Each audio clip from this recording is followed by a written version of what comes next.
좋은 날입니다. 오늘도 말씀 안에 승리하는 하루 되시기를 기도하겠습니다. 오늘 생명의 삶 본문은 사무엘상 22장 11절부터 23절입니다. 어제 다윗이 점점 제사장 나라 왕의 중심을 가져가며 그 세력을 이루어 유다 지역으로 들어오자 사울은 큰 위기감을 느꼈었습니다. 그래서 오늘 본문에서는 다윗이 도망치는 것을 도왔던 노베 제사장들을 죽이는 사울과 도액의 모습이 나옵니다. 이 구절들을 통해 하나님께서 무엇을 말씀하시는지 한 절 한 절 살펴보도록 하겠습니다. 11절입니다. 왕이 사람을 보내어 아히두베 아들 제사장 아히멜렉과 그의 아버지의 온 집 곧 노베에 있는 제사장들을 부르매 그들이 다 왕께 이른지라. 에돔 사람 도액은 8절부터 10절에서 사울 왕에게 노베 제사장 아히멜렉이 다윗에게 음식과 골리앗의 칼을 주었다고 고발했었습니다. 그러자 사울은 그 말의 진위 여부를 따지지 않고 제사장 아히멜렉과 노베에 있는 제사장들을 다 불렀습니다. 이로 보건대 사울은 도액을 꽤나 신뢰했었음을 알 수 있습니다. 사울에게 신뢰를 받는 도액이 누구인지를 아는 것이 중요합니다. 도액에 대해서 계속해서 에돔 사람 도액이라고 표현합니다. 그가 이스라엘 사람이 아니라 에돔 사람임을 강조하는 것입니다. 왜 에돔 사람이 사울 왕 곁에 있는지는 사무엘상 14장 47절을 보면 추측해 볼 수 있습니다.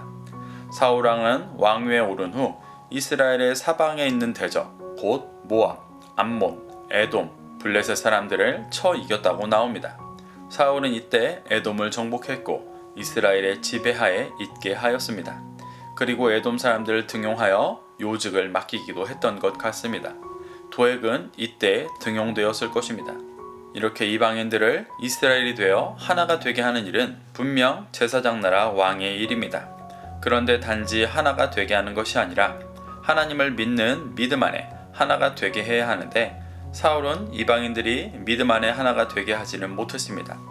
사울의 목적 자체가 이스라엘을 제사장 나라로 세워 하나님의 뜻을 이루어가는 것이 아니라 세속의 왕처럼 그저 강력한 나라를 만들고 자신의 왕권이 강해지는 것이었기 때문입니다. 그런 중심의 사울이 왕으로서 맺은 열매인 도액은 사울의 중심을 잘 대변해 줍니다.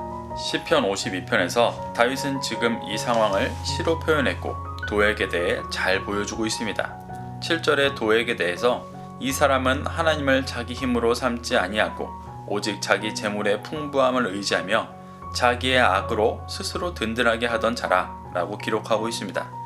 이것은 도액에 대한 표현임과 동시에 그런 자를 요직에 앉히고 믿고 신뢰하고 있는 사울의 중심을 보여주는 것이기도 했습니다.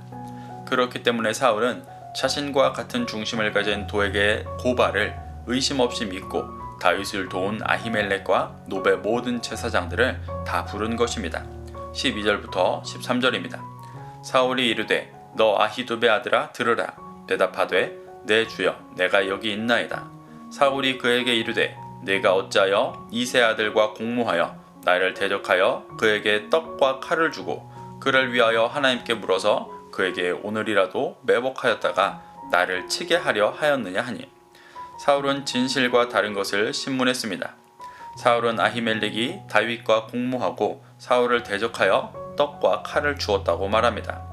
또 그를 위해 하나님께 물어서 다윗이 매복하였다가 사울을 치게 하려고 그를 도왔다고 말합니다. 아히멜렉이 다윗에게 떡과 칼을 준 것은 사실이지만 사울이 말하고 있는 그 외의 것들은 사실이 아니었습니다. 21장 8절에서 다윗은 왕의 일이 급함으로 왔다고 말했었습니다. 이 말을 들은 아히멜렉은 그에게 무기를 주었습니다. 이는 평소에도 왕의 측근으로 왕의 명령을 행했던 다윗을 당연히 왕의 명령인 줄 알고 도왔던 것입니다. 사울의 말대로 사울을 치기 위한 것은 아니었습니다. 그래서 아히멜렉은 사울에게 항변합니다. 14절부터 15절입니다. 아히멜렉이 왕에게 대답하여 이르되 왕의 모든 신하 중에 다윗같이 충실한 자가 누구인지요? 그는 왕의 사위도 되고 왕의 호위 대장도 되고 왕실에서 존귀한 자가 아니니이까. 내가 그를 위하여 하나님께 물은 것이 오늘이 처음이니이까 결단코 아니니이다. 원하건대 왕은 종과 종의 아비의 온 집에 아무것도 돌리지 마옵소서. 왕의 종은 이 모든 크고 작은 일에 관하여 아는 것이 없나이다 하니라. 아히멜렉의 항변 속에 다윗이 어떤 자인지가 드러났습니다. 아히멜렉은 14절에서 자신의 무죄를 주장하며 다윗이 사울의 충실한 부하이고 사위이고 호위대장이고 왕실에서 존귀한 자라고 말합니다. 이 말은 그런 존재가 와서 자신에게 요구하는 것을 어떻게 들어주지 않을 수가 있습니까? 하는 자신을 변호하는 의미였습니다. 또 다윗을 죽이려는 사울에게 다윗이 어떤 자인지를 하나하나 말하는 것은 사울이 다윗을 죽이려는 죄를 멈춰야 한다는 것을 드러내는 말이기도 했습니다. 그리고 15절에서 이전에도 다윗을 위해 하나님께 물은 적이 있어 평소에 하던 대로 한 것이라고 주장합니다. 또 크고 작은 일에 관여한 바가 없다는 것은 자신이 당시에 사울과 다윗과의 관계를 알고 다윗이 반역하는 일을 도운 적이 없다는 말입니다. 이런 아히멜렉의 항변에 사울은 노하여 반응합니다. 16절부터 17절입니다. 왕이 이르되 아히멜렉아 내가 반드시 죽을 것이요 너와 내 아비의 온 집도 그러하리라 하고 왕이 좌우의 호위병에게 이르되 돌아가서 여호와의 제사장들을 죽이라.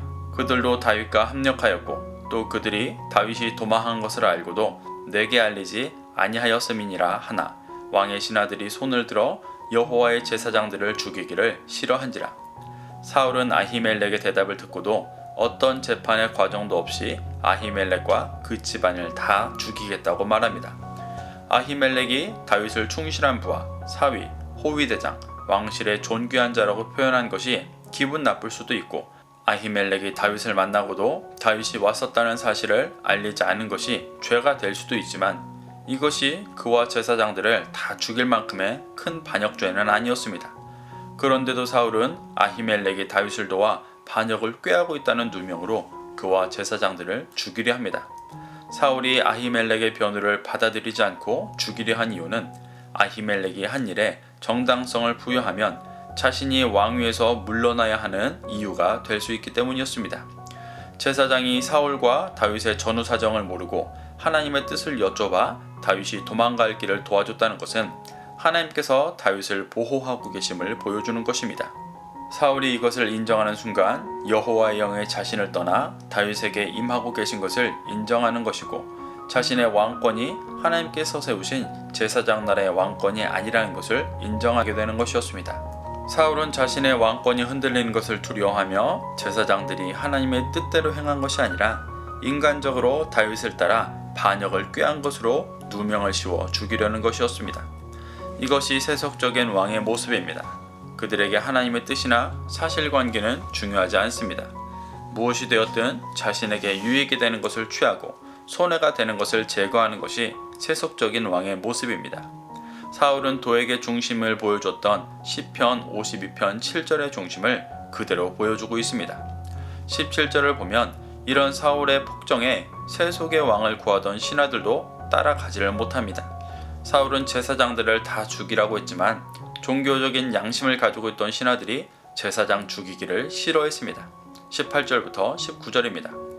왕이 도액에게 이르되 너는 돌아가서 제사장들을 죽이라 하매 에돔 사람 도액이 돌아가서 제사장들을 쳐서 그날에 세마포 에봇을 입은 자 85명을 죽였고 제사장들의 성읍 노베 남녀와 아이들과 젖먹는 자들과 소와 나귀와 양을 칼로 쳤더라.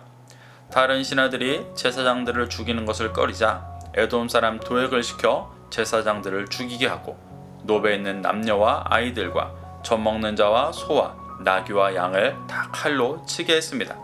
참 아이러니한 상황입니다. 하나님께서 아말렉을 진멸하라고 하실 때 사울은 자신의 유익을 위해 그들을 진멸하지 않았었습니다. 그런데 노베에서는 그들을 진멸하는 것이 자신의 유익을 위한 길이 되니 가차없이 진멸했습니다.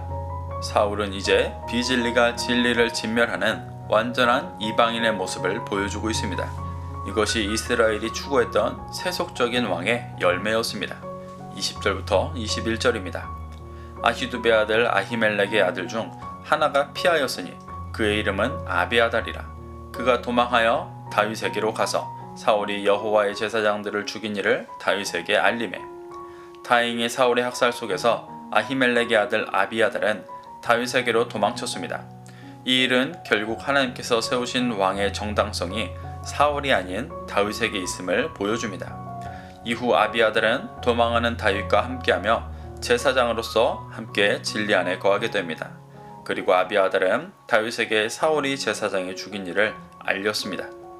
22절부터 23절입니다. 다윗이 아비아달에게 이르되 그날에 에돔 사람 도액이 거기에 있기로 그가 반드시 사울에게 말할 줄 내가 알았노라. 내 아버지 집에 모든 사람 죽은 것이 나의 탓이로다. 두려워하지 말고 내게 있으라. 내 생명을 찾는 자가 내 생명도 찾는 자니 내가 나와 함께 있으면 안전하리라 하니라. 제사장들이 죽은 이유는 이스라엘 백성들이 원했던 세속의 왕이 비진리로 이스라엘을 통치했기 때문입니다. 이스라엘은 지금 자신들의 열매를 먹고 있는 것입니다. 그런데 22절에서 다윗은 제사장들이 죽은 것이 자신의 탓이라고 말합니다. 이는 아히멜렉을 찾아가 떡과 무기를 받아 그들이 죽을 수 있는 직접적인 이유를 말합니다. 하지만 더 본질적인 이유는 백성들이 원했던 사울이 하나님의 뜻을 외면하고 에돔 사람의 말을 들어 그 폭정 속에서 결국 제사장들이 온전한 대우를 받지 못했던 것입니다. 다윗은 궁극적으로 자신이 제사장 나라의 왕으로서 사울과 이스라엘을 진리로 인도하지 못한 것에 대한 책임감을 표현하고 있는 것입니다. 그의 중심이 점점 더 진정한 제사장 나라 왕의 모습을 갖추고 이미 이스라엘을 짊어지고 있음을 보여줍니다. 그러며 다윗은 아비아달에게 자신과 함께 있으면 안전하다고 말합니다. 다윗 본인도 쫓겨다니는 신세인데 안전하다고 하는 이유는 그가 하나님의 날개 그늘 아래 거하고 있음을 믿었기 때문입니다. 어제 아둘람굴에서 이 고백을 했었습니다. 그는 이제 어떤 고난도 자신과 자신을 따르는 진리를 추구하는 자들을 해칠 수 없고 하나님의 그늘 아래 보호받고 있다는 것을 강하게 믿고 확신했기 때문에 이러한 말을 했던 것입니다. 사랑하는 성도 여러분, 오늘 본문은 육신을 따라 세속의 왕으로 살았던 사울의 열매를 여지없이 보여줍니다. 그 열매는 에돔 사람 도액이었고 이스라엘에서도 가장 중요한 역할을 맡은 제사장들을 죽이는 일이었습니다. 이것은 사울과 같은 세속적인 왕을 구했던 이스라엘 전체의 열매이기도 했습니다. 그에 반해 고난 속에서도 연단받고 있는 다윗은 이 일을 자신의 책임으로 여깁니다. 제사장 나라의 왕으로서 정체성이 확고해지며 비진리 가운데 고통받고 있는 이스라엘을 짊어지고 하나님의 그늘 아래로 인도하고 있는 것입니다. 이 모습을 보며 우리 안에 세속적인 왕을 구하는 중심이 깨어지기를 소망합니다. 그 소망의 끝이 결국 파멸임을 믿고 다윗과 같이 제사장 나라 왕의 중심을 가져 하나님의 그늘 아래 평안을 누리게 되시기를 축복합니다. 오늘도 이 말씀을 심령에 새겨 승리하는 하루 되시기를 기도하겠습니다.